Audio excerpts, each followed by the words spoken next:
बिस्मिल्लाहिर्रहमानिर्रहीम। अस्सलामु अलैकुम वरहमतुल्लाहि वबरकातुहू। Welcome to online classes Iqra Huffaz Boys Secondary School. अज़ीज़ तलबा, आज की क्लास में हम आपको ये बताएंगे कि मास और वेट में क्या डिफरेंस होता है। और असल हकीकत ये है कि ये बात जानना बहुत ज़रूरी है कि why is it necessary to explain the difference between mass and weight. ठीक है, मास और वेट में डिफरेंस होता होगा, लेकिन ये क्यों ज़रूरी है कि हम इस बात को जानें कि भाई एक्सप्लेन करने के लिए कि भाई देखिए मास ये होता है, वेट ये होता है, वेट को मास मत कहें, मास को वेट ना कहें। तो आसान बात समझने वाली ये है कि हम आम तौर पे इस गलत फहमी का शिकार होते हैं जिसमें हम मास को वेट कह देते हैं। याद रखिए कि जब किसी चीज़ को तोला जाता है तो हम उसको ये कहते हैं कि we are weighing something. Weighing is coming from the weight. तो वेट करना और वेइंग तो वो समझा जाता है कि हम जो तोल रहे हैं वो असल में वेट है। बट रिमेंबर, जब हम कोई चीज़ तोलते हैं तो हमारे पास वेट नहीं होता, वो हमारे पास मास होता है। हम बाज़ औक़ात ऐसा कहते हैं कि हमने जितना वेट लिया, ये साइंटिफिक एक्सपेरिमेंट्स वगैरह में जब हम किसी चीज़ को बैलेंस में, फिज़िकल बैलेंस या केमिकल बैलेंस जो हमारे पास होता है, हम उसको जब यूज़ कर रहे होते हैं तो हम कहते हैं कि इस सब्सटेंस का वेट 10 ग्राम्स है। ग्राम मास का यूनिट है, जबकि हम कह रहे होते हैं कि the weight of that substance is 20 ग्राम या 10 ग्राम, तो उसको हम वेट कह देते हैं। तो ये थोड़ी सी गलत फहमी दूर कर ली जाए कि when we are studying physics we will keep away the weight from the mass. Mass को अलग रखा जाएगा, वेट को अलग रखा जाएगा। Weight is another thing and the mass is other physical quantity. आइए अब हम इसको एक जायज़ा लेते हैं कि मास और वेट के डिफरेंस को किस तरह से समझा जाए। First of all, the mass is said to be the quantity of matter. The quantity of matter यानी इसका मतलब ये होता है कि अगर हम ये एक मार्कर, इसको जब हम बैलेंस पे रखते हैं और इसका मास फाइंड आउट करते हैं, इसका मास आ गया फॉर एग्जाम्पल 20 ग्राम। ये जो 20 ग्राम है ये सारा का सारा इसका material, number of molecules, matter, वो सारा का सारा गैदर होने के बाद 20 ग्राम बनता है। लेकिन this 20 gram is not its weight. मैंने इसको नीचे फेंक दिया, जिस फोर्स के साथ ये नीचे गया है that is the weight of the marker. Do you understand? तो मैंने क्या कहा, इन दोनों बातों को इस मार्कर के ऊपर हम अप्लाई करते हैं। Mass is what? The mass is the matter contained in this marker.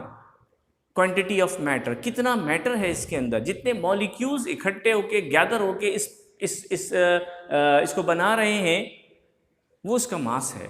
लेकिन वेट क्या है? Weight is the force with which the earth attracts the body towards its center। जो कुछ भी बॉडी होती है, अर्थ उसको हमेशा अपने सेंटर की तरफ अट्रैक्ट करती है और अपने सेंटर की तरफ अट्रैक्ट करने के बाद नीचे गिरा देती है। तो जिस फोर्स के साथ ये अर्थ उसको अपनी तरफ खींचती है, that is the weight of the body. तो ये बात वाज़ेह हो गई कि मास क्या होता है और वेट क्या होता है। तो इस तरह से हमारे पास ये पता चला कि the mass is the quantity of matter contain in a body and the weight is the force with which earth attracts the body towards its center. This is very much necessary to understand what the difference is in between mass and weight, and what is the definition of mass, what is the definition of weight, how can we distinguish weight and mass separately. तो एक तो ये बात हो गई। फिर second point हमारा ये है कि mass is basically the measure of inertia. इसकी पिछली क्लास में, आज से जो पहली क्लास, इससे पहले क्लास जो हमने आपको ली थी वो इनर्शिया के बारे में, उसमें आपको ये बात बताई थी कि मास का इनर्शिया के साथ गहरा रिलेशनशिप होता है। जितना ज़्यादा मास होता है इनर्शिया भी उतना ज़्यादा होता है, जितना कम मास होता है इनर्शिया भी उतना कम होता है। चुनाचे the mass basically measures the inertia, the quantity of inertia. Inertia कितना है ये इस मास के ऊपर डिपेंड कर रहा है। और इसी तरह से हमारे पास यहाँ पे जो मास है, it determines the acceleration of the body under the influence of the force. अगर किसी बॉडी के ऊपर कोई फोर्स लग रही है, ये बॉडी है, इसके ऊपर जितनी फोर्स लग रही है और इसमें जो एक्सेलरेशन प्रोड्यूस हो रहा है, इसका मास हमें मालूम है, जितनी फोर्स हमने लगाई वो हमें मालूम है। If you divide the force by the m यानी मास, so we will get the acceleration of the body through which it accelerates and having the motion. तो इसका मतलब ये हुआ कि एक्सेलरेशन फाइंड आउट करने के लिए भी मास का होना जरूरी है और मास इसको डिटरमाइन करता है, इसको हेल्प करता है। फिर जो अगली बात है वो ये है कि mass is independent of location. Mass is independent of location, यानी अगर आप यहां पर 5 किलोग्राम आलू ले लें और चांद पे जाके उसको देखें तो वो 5 किलो ही रहेंगे। वजह उसकी ये है कि this is the matter of quantity of matter. जितने आलू आपने लिए वो क्वांटिटी उसके अंदर गैदर हुई हुई है, जितने मॉलिक्यूल्स हैं चांद पे भी उतने ही रहेंगे ना। But the weight is not independent of location, क्योंकि ये डिपेंड करता है बेसिकली इस फॉर्मूले पे, W equals to mg. W equals to mg is the formula to finding out the weight of a body, because it is the product of the mass and the acceleration due to gravity. इन दोनों को जब तक multiply नहीं करेंगे wait नहीं आएगा। इसका मतलब यह हुआ कि अगर g की वैल्यू हमारे पास ऑलमोस्ट 10 मीटर पर सेकेंड स्क्वायर होती है, जो कि कांस्टेंट वैल्यू है, और मास हमारे पास 10 किलोग्राम है, तो 10 मल्टीप्लाई बाय 10 हो गया 100। 100 is the value of the weight of the body. 100 is the weight of the body. और इसका यूनिट भी होता है। इसका यूनिट क्या होता है? SI unit is Newton. तो इसका मतलब है कि ये 100 जो है ये हमारे पास 100 न्यूटन इसका वेट आएगा। जबकि इसका जो मास का यूनिट होता है वो क्या होता है? Kilogram. 10 kilogram is equal to 100 newton. So it is basically the difference in the quantity wise, in the quantity and in direction wise.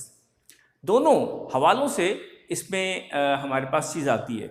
Direction wise क्या डिफरेंस आता है कि मास जो है वो एक स्केलर क्वांटिटी की कोई डायरेक्शन नहीं होती है, लेकिन वेट की अपनी एक डायरेक्शन होती है जो कि वेक्टर क्वांटिटी है, और इसकी डायरेक्शन हमेशा toward the centre of the earth होती है। इसकी एक डायरेक्शन है, चाहे जिस बॉडी को भी आप ऊपर से नीचे ड्रॉप करें वो हमेशा नीचे ड्रॉप होगी और हमेशा एक डायरेक्शन रखेगी। This is the directed quantity.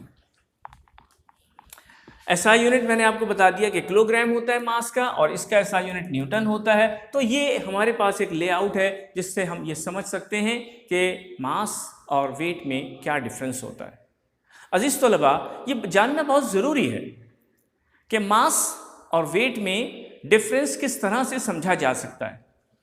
अब मुझे उम्मीद है कि आप इस बात को समझ गए होंगे कि हम क्यों मास और वेट के डिफरेंस को इतनी अहमियत दे रहे हैं और ये बात जानना हमारे लिए क्यों ज़रूरी है।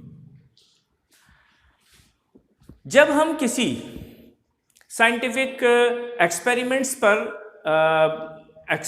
कर रहे होते हैं, तो उस वक्त जब हम ये बात लिखें कि किसी भी सब्सटेंस का वेट 20 ग्राम है, तो आप उसको ग्राम वेट लिखिए। ग्राम वेट लिखने का मतलब ये होता है कि आप बेसिकली तो मास ही निकाल रहे हैं, लेकिन इसको ग्राम में इस वेट को लिया जा रहा है। ठीक हो गया? तो इंशाल्लाह अगली वीडियो तक के लिए इजाज़त दीजिए, फिर हाजिर होंगे आपके पास। अस्सलामु अलैकुम वरहमतुल्लाहि।